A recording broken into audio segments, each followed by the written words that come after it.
into a stack of books. So some of these, like this Wish Tree. This is actually by Catherine Applegate, who was the author for The One and Only Ivan. So we really enjoyed reading The One and Only Ivan, The One and Only Bob. So I didn't have to be convinced too much to buy this for one of our Read Alouds this year. So we got The Wish Tree. I mean, coming of age book, right? The Outsiders. So I can remember reading this when I was in 6th or 7th grade, so thought he would really enjoy that. I mean, Pax, I think if you watch any homeschool videos, I mean, I think everybody is pretty much reading Pax this year, so we joined the bandwagon and picked that up. Now, Grayson is a voracious reader. I mean, he probably reads 2 or 3 hours a day. He loves reading. He likes reading all kinds of books. So trying to keep him in books is a bit of a challenge. So I just like to have lots of all different kinds of books always available for him to read. With the pandemic going on, sometimes the libraries are hit or miss in terms of what they have or if they're open. So just decided to keep him loaded up in books this year. So one thing we're going to focus on a little bit more this year is just creative writing. I just want him to love to write, and so I wanted to get him quite a few things to try and help that happen. So this is just a writer's toolbox. It's kind of a fun book. It's actually pretty big in terms of, I don't know, it just feels heavy when I pick it up, even though it's paperback.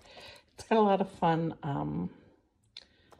art that's in it. It has, let's start at the beginning, I'll show you. It's how to write these items: letters, fairy tales, scary stories, journals, poems, and reports. And then for each specific writing prompt or style, it will go through and it gives you tools. I like tool 1 there, the setting, and then tool, you know, characters, the plot, but that's for a fairy tale. But they also do like how to do for poetry. Here's one concrete poem and what that is. And then tool 10, they don't have to rhyme, for free verse. So it's pretty, this is also writing prompts.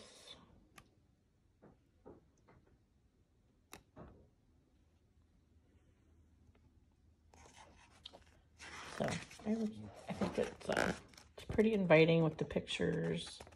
Breaks it down into bite-sized pieces for him too. So pretty happy with that. And we also have, this is from Us Born Again, just write your own storybook. We have some other of these write your own. I think it's poems, and I don't know if it was scary stories or spooky stories or something. So something else to just try and keep encouraging him to write and want to write and love to write.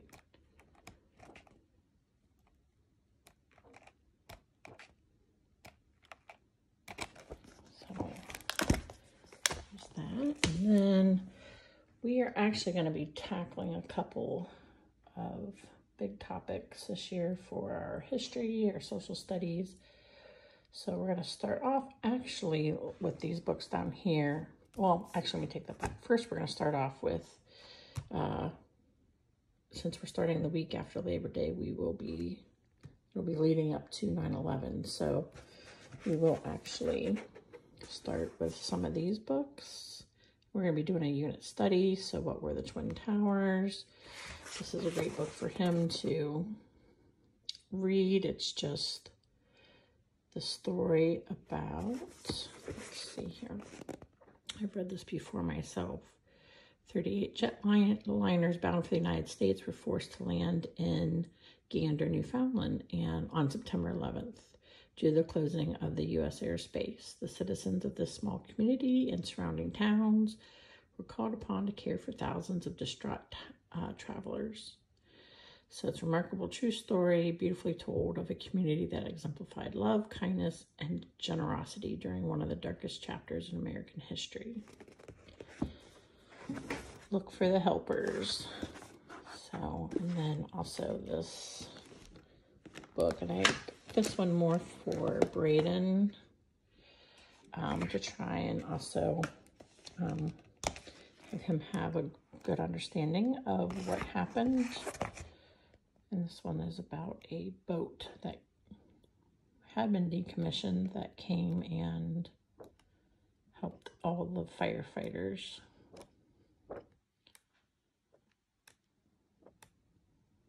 So there's that. Fireboat. Set some of these aside. And then after that, we're also going to be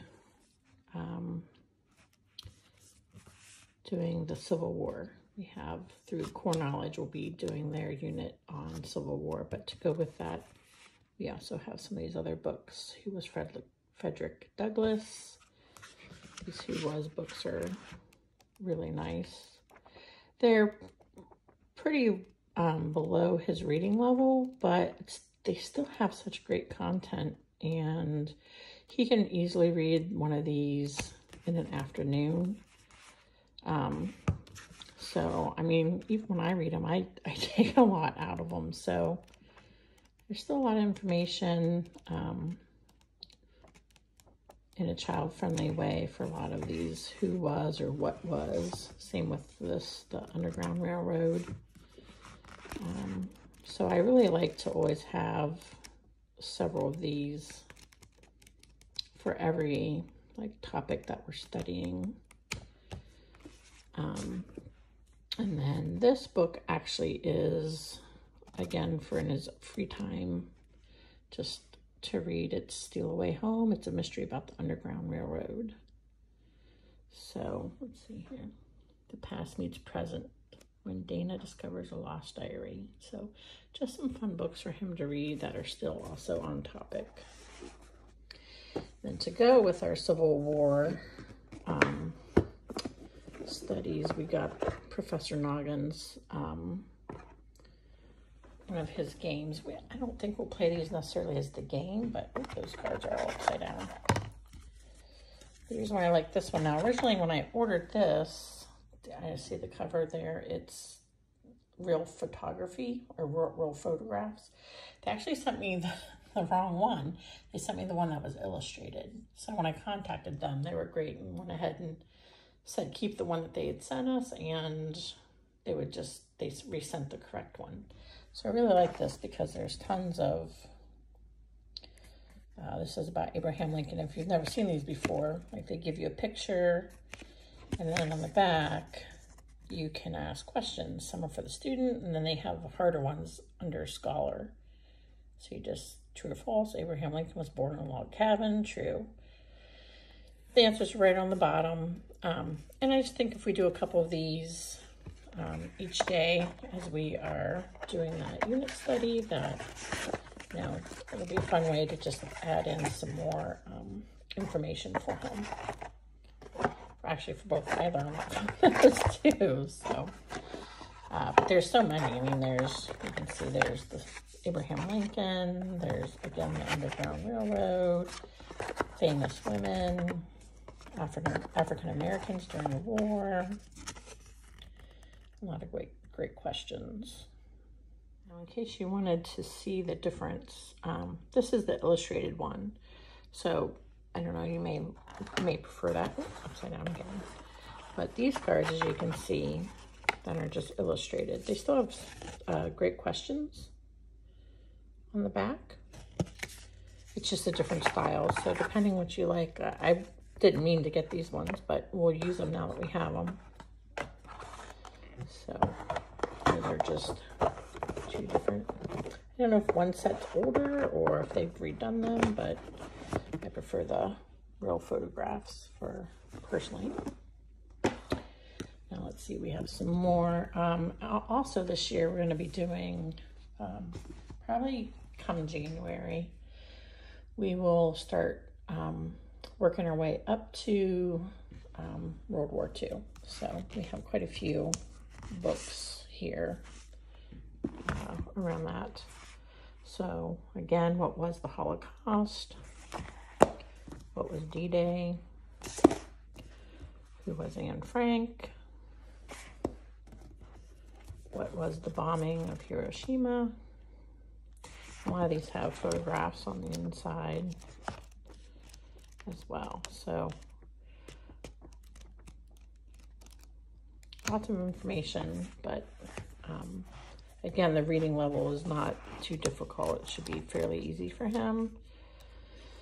And so he doesn't have to spend a lot of time on each of these books, but he can still get the information. So, and then what was the Great Depression leading into that? We also have what was Pearl Harbor. And then we have some books just kind of on the same topic. A novel of Pearl Harbor, A Boy at War. It's not too terribly thick. This one's a little thicker, which will be good for him. This is actually looks like it's told through prose. So that's interesting. I think this will be a quick read because of that, but it's a interesting, he's not, I don't think really read a novel in that format before. So, and some of these are just more like reference books, or just, you know, I don't know if you've ever seen these before. We have quite a few of these. We have already, we have like 100 things to know about space, 100 things to know about food, the human body one. Think science. This one, he loves numbers, so he spends a lot of time figuring out interesting things about numbers and math. So I think he will really enjoy this book, because you can just, you know, pick a number, 62, and, you know, it's somewhat bite-sized information that's pretty intriguing. So you don't have to sit down and read the whole book. You can just kind of open it to a page and quickly learn something fun. So we have that one this year, and then we also went ahead and got the history. 100 things to know about history.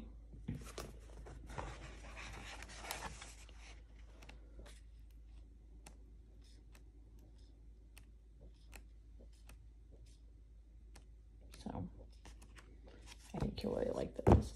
Now again, this year for language arts, we're going to be doing Michael Clay Thompson curriculum. This year we'll do the town level.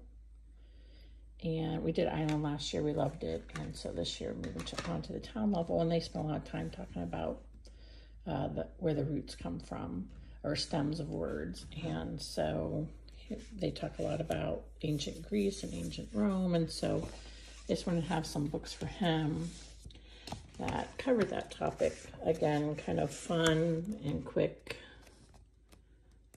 so that we have a pretty solid basis or base when they're talking about where the history of words, where they come from. So we got ancient, I also really like this. Miles Kelly puts a lot of really nice stuff.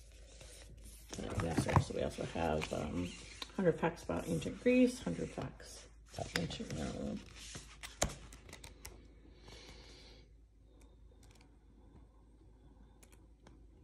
So fun stuff again, just to make sure he has a good background when we're talking about those things. And then you would want to be a Roman soldier.